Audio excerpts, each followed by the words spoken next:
কি বুঝলেন?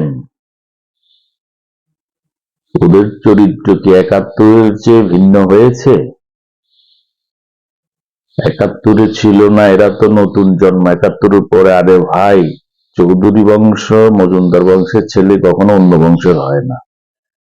আপনার পরিবারের সন্তান অন্য পরিবারের সংস্কৃতিতে মন মানসিকতা বেড়ে উঠবে, এটা বিশ্বাস করেন? ওই রাজাকারের অনুসারী ফলোয়ার যারা আছে, সন্তান যারা আছে, ওরা রাজাকারী। সংসদে ৩০০ আসনের মধ্যে মাত্র ২-৩ জন মহিলা সদস্য, ওদের নিয়ে কিভাবে কমেন্টস করছে। আজকালকার কুলি, মুঠে, রিক্সাওয়ালা, শ্রমিক এরাও কিন্তু এভাবে নগ্ন ভাষায় কথা বলে না। এদের আর বাড়তে দেয়া যায় না।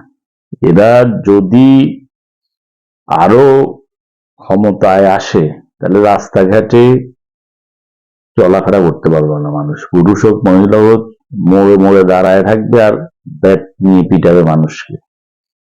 আপনার স্বাধীনতা শেষ করে দিবে, ব্যক্তি স্বাধীনতাও থাকবে না, রাষ্ট্রীয় স্বাধীনতা তো শেষ করার প্রস্তুতি নিচ্ছে ওরা বিভিন্ন কায়দায়।